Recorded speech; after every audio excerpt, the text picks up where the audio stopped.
Adi Chadmound, bonjour à tous. Alors, cette petite vidéo en guise de communiqué de presse suite à ce que certains ont suivi dans la presse sur notre site, de notre tentative de réunion et de candidature unique autour d'un armistice citoyen et autour d'un parlement landais, d'un parlement local. Donc vous avez tous compris, vu dans la presse, que cette petite initiative s'était barrée en sucette. Je vous explique en quelques phrases, enfin le plus rapidement possible en tout cas, comment les choses se sont passées. Donc nous avons pris l'initiative de déposer une candidature afin de prendre part au débat et de porter, nous semble-t-il, une parole qui n'était pas portée, c'est-à-dire la parole des citoyens, leur intime volonté, nous semble-t-il, c'est ce qu'on essaye de comprendre et d'extraire toujours autour de nous, et dans ce qui se dit, etc., localement et nationalement. Il nous a semblé qu'au lendemain, alors certains ont le culot d'appeler ça une victoire, parce que la campagne était belle, parce que ceci et parce que cela. Il faut quand même bien accepter à un moment donné de dire, nous souscrivons au fait qu'il y a eu effectivement dans cette campagne électorale un souffle porté par France Insoumise, par Jean-Luc Mélenchon, etc., etc., et peut-être des choses nouvelles qui se sont passées. Le constat est quand même un constat d'échec, c'est-à-dire que nous avons tous entendu l'urgence écologique, démocratique, etc. Nous avons tous compris et entendu la gravité de la situation, et nous avons tous constaté que pour faire face à cette situation et à cette urgence, nous avions élu un président libéral qui ne semble pas être le premier apte à régler ces problèmes, bien au contraire, il nous semble que ça serait plutôt lui et le libéralisme le problème. Donc au lendemain de cette défaite, euh, il nous a semblé important de dire ce que finalement tout le monde s'accorde à dire, notamment les gens et les militants de gauche, qu'il y avait urgence à se rassembler, il y avait urgence à construire autre chose entre nous pour ne pas enchaîner une deuxième défaite et puis une série. Si justement l'urgence et la gravité des choses ont encore un sens. Nous avons constaté que les partis étaient dans l'incapacité totale sur notre territoire et dans la deuxième circonscription notamment de se rassembler. Et donc il nous a semblé être notre devoir, en tout cas nous avons tenté une initiative pour tenter de les inviter à parler ensemble autour d'un projet et d'une proposition que nous leur avons faite dans le cadre donc d'un armistice citoyen, c'est-à-dire un armistice commandé par les citoyens, exigé par la volonté citoyenne, puisque tel est le cas. Et dans ce cadre-là, de se regrouper et de s'unir autour d'un parlement local, c'est-à-dire l'invention d'un nouvel outil démocratique local, qui puisse donc être un parlement, une assemblée, dont le député ou le candidat serait le porte-parole, et qui réunirait des membres de la société civile, des membres d'associations, de corporations et également de partis politiques, donc en une assemblée locale qui puisse débattre des sujets de l'Assemblée nationale, etc., et faire remonter les soucis et les propositions locales, le travail en fait que fait un député, mais qui serait partagé avec une assemblée de personnes représentatives et finalement avec l'ensemble de la population par le biais de réunions, de manifestations, d'échanges, de dialogues, etc., etc., etc., et de communication. Nous avons convié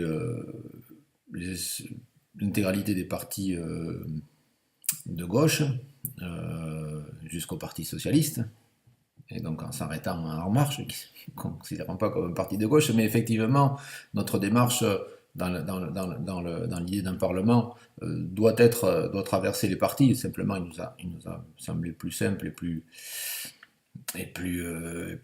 réaliste pour l'instant de se cantonner à ça. C'était déjà compliqué, la preuve. La plupart des partis et des mouvements, j'inclus les mouvements évidemment et France Insoumise, ont répondu à notre demande et ont d'une manière ou d'une autre, chacun à leur manière, parlementer et échanger avec nous et ensemble, à part le Parti Socialiste qui n'a pas daigné répondre, même par politesse, à notre invitation. Il en ressort que tout le monde était d'accord sur le principe et sur les vertus de notre proposition, que tout le monde était d'accord sur les nécessités d'un rassemblement, que tout le monde a accepté que leur responsabilité et leur devoir envers les citoyens était de s'unir et de se rassembler. Il n'en demeure pas moins que ce rassemblement n'a pas pu se faire et que nous en sommes navrés. Les raisons, les détails des raisons pour lesquelles il n'a pas pu se faire, je ne vais pas rentrer là-dedans et je vous les laisse deviner. Nous tirons simplement, nous, la conclusion que devant l'obligation de réussite, devant l'impératif de la volonté des citoyens, les partis politiques et les mouvements politiques ont préféré la perspective de la défaite que celle de l'armistice. Nous sommes donc, nous, face à notre décision. Nous avons annoncé notre candidature et finalement, que nous étions évidemment prêts à retirer dans la perspective d'un rassemblement et dans la perspective d'un parlement local, bien évidemment. À partir du moment où tout le monde a accepté sa défaite à venir et sa défaite future, cela nous enlève quelques scrupules à prendre quelques voix aux uns et aux autres, vous comprenez bien. Et donc il nous semble opportun de mener à bien et à terme notre candidature, ceci afin de dire ce que nous avons à dire et qui n'est pas dit la plupart du temps par les partis et les mouvements politiques. Essayer d'ouvrir d'autres perspectives et continuer dans quelques propositions.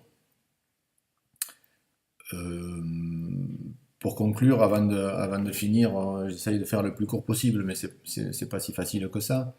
Je voudrais dire juste un mot sur France Insoumise. Il est vrai qu'au mois de janvier, des militants de France Insoumise m'ont invité à venir participer à une assemblée et m'ont demandé d'être candidat et de les représenter pour les législatives. Je semblais donc être compatible avec eux et il me semble que le programme de France Insoumise, bien sûr, était compatible avec ce que je pense. Je leur ai demandé quel était notre programme ensemble, je parle localement, quelle était notre ambition sur le territoire, comment nous allions faire pour parler avec les uns, avec les autres, avec les associations, pour rassembler les associations, pour parler avec les partis politiques, pour inventer, pour créer justement à notre niveau et à notre échelle de nouveaux outils de démocratie locale, comment nous allions relier et recréer ces liens qui n'existent pas ou peu, et etc., etc., etc. Et le chantier me semblait vaste et 6 mois ne semblaient pas suffire à l'accomplir. On m'a répondu que le programme de France Insoumise était de défendre la candidature de Jean-Luc Mélenchon et qu'après on verrait. Ce n'était pas du tout ce que j'avais imaginé. Alors j'ai proposé quelque chose, j'ai essayé d'inverser la tendance et j'ai dit est-ce que si moi je propose une candidature indépendante, puisque c'est ça qui vous intéresse et que c'est mon statut d'une certaine manière de militant associatif engagé sur le terrain, qui correspond à ce que vous voulez comme image pour défendre le projet de France Insoumise. Est-ce que si je présente donc une candidature indépendante qui me permettra d'aller dialoguer avec les uns, avec les autres, avec d'autres partis politiques, avec les associations, avec plein de gens et d'avoir comme ça une liberté d'action, est-ce que France Insoumise est capable de me soutenir? Ils ne l'ont pas voulu. Parce qu'il fallait signer la charte, parce qu'il fallait s'inclure strictement dans le programme l'avenir en commun qui me convient dans ces grandes lignes, mais pas dans quelques cas particuliers.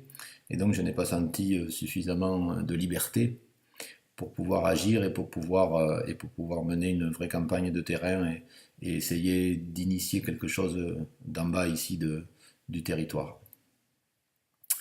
Voilà donc en gros où on en est.